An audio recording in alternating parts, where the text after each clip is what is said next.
This is Sid and Friends in the morning. But you say he's just a friend. Oh, you're my best friend. 77 WABC. Oi. People say, be nice. Have you heard her laugh? That is the laugh of a crazy person. That is the laugh of a crazy. It's the laugh of a lunatic. Have you heard it? You know, they prohibited her. They prohibited her for laughing. I've been waiting for her to laugh because as soon as she laughs, the election's over. But we're winning by a lot in Pennsylvania. I think the fracking got her. There he is, my guy Trump. He's the best. She laughs, the election's over. Lara Trump is the president's daughter-in-law, married to the great Eric Trump. She's also co-chair along with Michael Whatley of the RNC, and most importantly, she's become one of my best friends. Here she is, Lara Trump. Good morning. How are you? Good morning. Yeah, I think Eric's labeled you my second husband because Yes. we talk so often, Sid. I think he might be a little jealous. But look, we got an election to win. We got to let the people know. You know what I mean? I know. He actually did say to me, he goes, do you have a credit card? I said, I have a couple. He said, then you're in. That's it. This guy's got jokes. Okay, I see what he's doing there. No, he's great. Real cute. I spoke to him yesterday because somebody reached out to me, put one of their friends on the show, I swear to God. And I'm going to leave the guy's name out of it. And he goes, yeah, the guy's really close with Eric and Lara. So I test Eric and I go, you know this guy? And it turns out he does know him. He likes the guy very much. He's a tenant of yours. And he is going to come on the show. But, of course, they exaggerated the relationship. But I guess everybody tends to do that with the Trumps. So the question that, maybe not even the question, the statement I get all the time is this. Trump can't lose, but they're going to cheat again. I still hear that at the gym, in the supermarket. People are still convinced that the only way Trump can lose is if they cheat again. I know you've been working very, very hard to make sure at the RNC that's not going to be the case. But, you know, people are still deathly afraid of that. Well, I understand it. It's why the number one focus of the RNC has been election integrity. You know, when Michael Whatley and I took these positions back in March, we said, look, we have 8 months until the most critical election in the history of America. How do we prevent what happened in 2020 from happening again? And so we put together this election integrity plan. Sid, we pledged to have 100,000 volunteers across this country. Already, as of last week, we've had 157,000 people sign up to be poll watchers, poll workers, legal experts. ProtectTheVote.com is the website. Everybody out there who wants to be part of this team, we want you. We need you. But you're right. Look, I think so many people look at 2020 and they feel very frustrated with that. And they feel a little disenfranchised, obviously, but maybe demotivated to get out and vote. And that is something we cannot afford to see happen.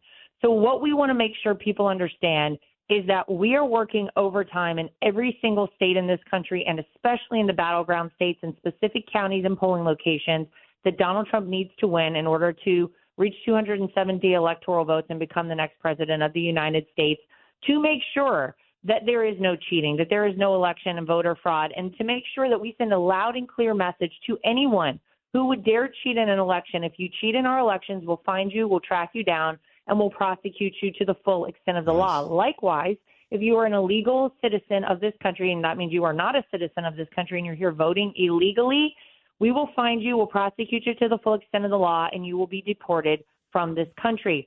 So we want people to take this seriously on both sides. Those who would dare commit election fraud or voter fraud, don't do it. It's not worth it. You're going to go to prison or you're going to be deported. And then those who are worried that maybe their vote doesn't matter and their vote doesn't count, it matters, it counts, and it is imperative that you get out and vote in this election. We cannot have people sit on the sidelines. I promise you it is our number one focus, and it is something that we are working every second of every single day to make sure we are doing everything we need to keep this a free, fair, and transparent election, Sid. So, Lara, 2 weeks ago, your father-in-law was on this show, and we always have a good time here now. We really do, you know. He's a Queens kid, I'm a Brooklyn kid. That's the bottom line, you know. And I said, I got to tell you, Mr. President, I'm so sick of this nice guy talk. I know you heard the quotes. I'm like, enough with the nice guy talk. You know, I know you're a nice guy. You're a great father. You're a great grandfather. As you know well, you were on the boat with the kids yesterday. Lara, great pictures. I go, you're a terrific guy. I love you. I go, but you know what? They tried to kill you. They try to put you in prison. When you have to be nice, you're nice. When you're not, you're not. But I'm still hearing that every day from some of the biggest Trump supporters. They go, Sid, can you talk to Trump? Is his family? Can you talk to Lara? Can you talk to somebody and tell Trump, don't worry about what color she is. Don't worry about her laugh. Just tell everybody how he kept the country safe and prosperous, and they've destroyed it. And I say, but wait a second. It's the total package. I don't love Trump only for his policies. I can vote in Ron DeSantis for that. I love Trump for being Trump. Let Trump be Trump. How do you guys feel about that? Well, that's the motto, and that's the way that it's operated, honestly, for 9 years now. And that's the way that it works, is when you let Trump be Trump. Look, I can give advice to my father-in-law all day long. I think everyone knows this. And look, he asks for people's advice and their input, and he listens. I'm so glad you said that. I'm so glad you said that, because people are so stupid. They go, he doesn't listen to anybody. I go, let me tell you something. I had lunch with Trump 2 months ago down at his golf course in Mar-a-Lago. Do you know, in 30 minutes, I swear, Lara, he asked me 100. I'm a dopey radio guy. Yep. He asked me 100 questions. He does listen. He does listen. But what people need to remember is, number one, this is not a politician. He never has considered himself a politician, despite the fact that he was president for 4 years. He considers himself to be a businessman. That is one of his strengths. That is one of the reasons I think he was such a great president. And it is sometimes is those things for which he's criticized, the attitude that he has, the way that he speaks, you know, the way that maybe he isn't, quote unquote, presidential all the time, that actually gives him this advantage and allows him to do the things when in office that no other president could do. Who could get peace agreements in the Middle East? Who could walk across the DMZ and shake hands with Kim Jong-un of North Korea? Who could get a trade agreement with Xi Jinping of China? Donald J. Trump. And it's because of those things people often say, oh, I don't know, maybe he should change the way he does this. You're never going to change him. And I'll also tell people something else. You have to remember, Americans love authenticity. And you can smell inauthenticity, and you don't like it as an American citizen. That's what you're getting on the other side with Kamala Harris. So the comparison between these two could not be more great, between Donald Trump, who is as transparent as you will ever see. You never have to wonder what he's thinking, because he'll tell you even if you didn't think you wanted to know about it. And Kamala Harris on the other side, who is folds like a cheap suit, as phony as they come, either rips off Donald Trump's policies or goes full communist on the other side, and does anything that these lunatics on the radical side of her party are telling her to do. That is why Donald Trump is as strong as he is. And I would just tell people, I understand and I get what you're saying, and we hear it all day long. But sometimes if you look back at the things that Donald Trump did, and Sid, you and I talked about one of those things, don't forget Ron DeSantis. Everybody said, oh, stop criticizing Ron DeSantis. Ron DeSantis is not running for president right now. It's Donald Trump. And he's back in the fold, and he's part of the team. We love Ron DeSantis. But Donald Trump, there's a method to his madness, and you have to trust the process. So I tell everybody, calm on down. I love it. He buried DeSantis early. He buried them all. Haley, I mean, everybody. There's a lot of people that your father-in-law goes on with now, radio shows, TV shows. I had to remind Dan Scavino of this a couple of weeks ago. Those are the same people who said, look out. And I kept saying, are you nuts? You remember, they got no chance. And he buried them all because he knows what he's doing. So I got to give you credit now, too, again. I like that anyway. But the first person I ever heard say, how the hell is Harris all of a sudden running for president? It was a Sunday morning. You were on Maria Bartiromo's show, you know, whatever it was, 30 days ago, 35 days ago, whenever they just placed Kamala Harris in that position. And you said, there was nothing democratic about that. What do you mean she's now running for president? And you were right. Now it's going to become official this week in Chicago. But the last 3-4 weeks, what a joke. The Democrats did anything but democratic. Isn't it ironic? Isn't it incredible to see the people who scream from the rooftops, democracy is on the ballot. It's in peril. You cannot elect Donald Trump because the democratic process will be thwarted.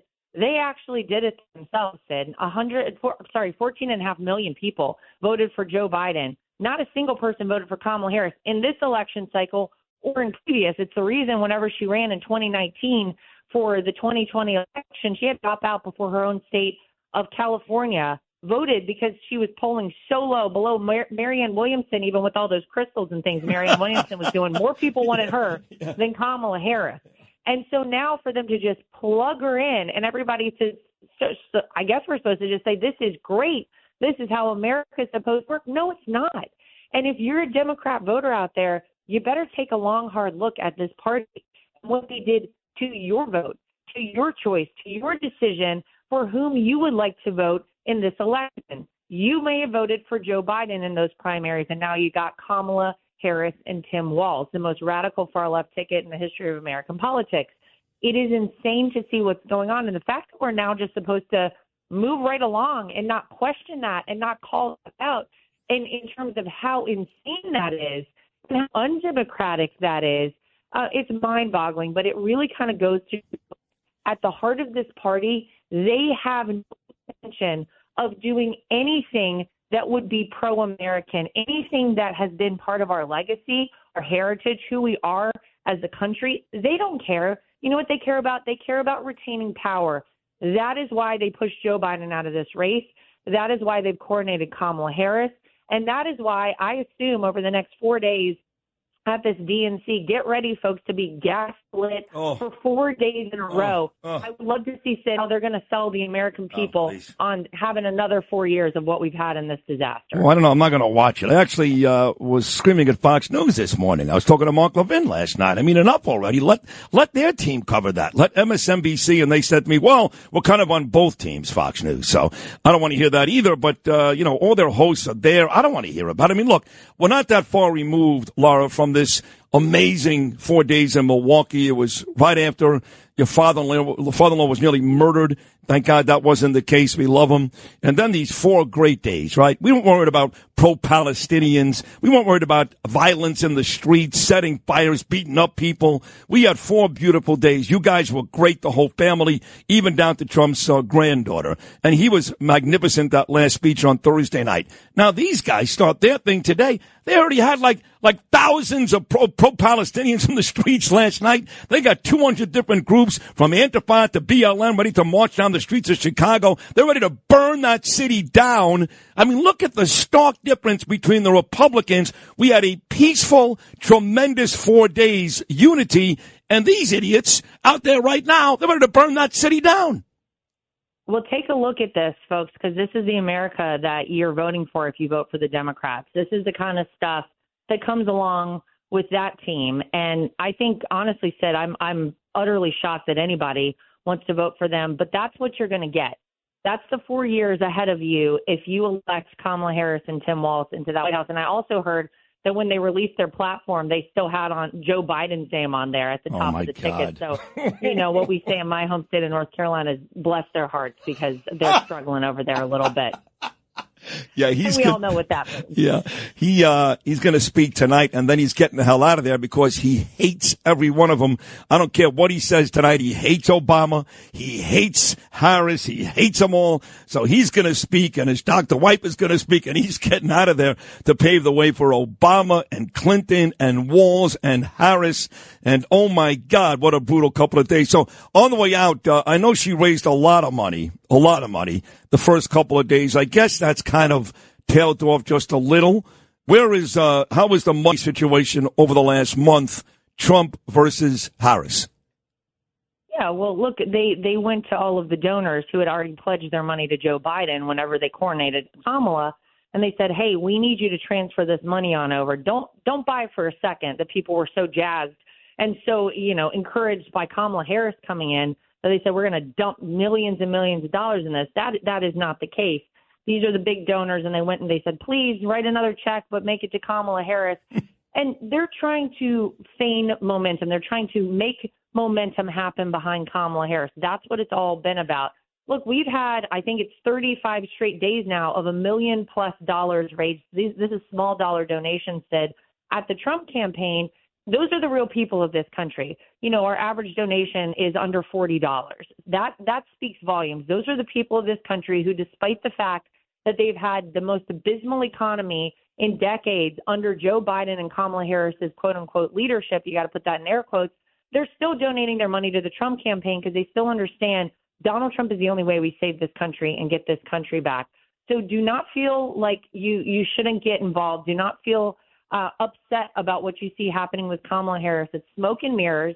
None of that is real. What is real is that we need it to save this country, and there is one person who can deliver that for us. His name is Donald Trump. You don't have to take my word for it. You can look at what he did for 4 years in office. He did it once. He'll do it again. And we need all hands on deck. If anybody wants to donate, DonaldJTrump.com is the website. If you want to, again, be part of our Protect the Vote team, it's ProtectTheVote.com. All over this country, we need legal experts. We need people willing to work in the polling locations, in the tabulation centers where the mail-in ballots come in. Said we start seeing mail-out ballots being sent out as soon as September 6th. Wow. In some states. Yeah. We cannot wait. We have to all be all hands on deck this election cycle. And we're very appreciative to everybody who's already signed up and already donated. Thank you from the bottom of our hearts. DonaldJTrump.com. Is there another website, Lara, with the number 47? Maybe I'm confused. Oh, well, so there's TrumpForce47.com. And what that is if you want to be part of a team that gets people motivated to get out and vote, it's the same method we used during the primaries that allowed Donald Trump to get more primary votes than any candidate in the history of American politics. We want you on that team as well. TrumpForce47.com is that website, and that's to volunteer to be part of that program. We identify the people in your area that are Republicans, but they may not have come out in the past several election cycles. We'll give you their info. You go knock on their doors. You say, please get out and vote for Donald Trump. And that's how we're going to win. We got to swamp the vote and make it too big to rig. Make that donation today. DonaldJTrump.com. Lara, great. You're always great. This was exceptionally great. I love you. And send my love, of course, to husband number one. And Will do. We'll do this again, I hope, very, very soon. Terrific job. Thank you so much. Thanks for having me, as always. All right, Lara, take care. She's the best. I do love her. Her and Derek. Lara Trump right here on Sid and Friends in the Morning.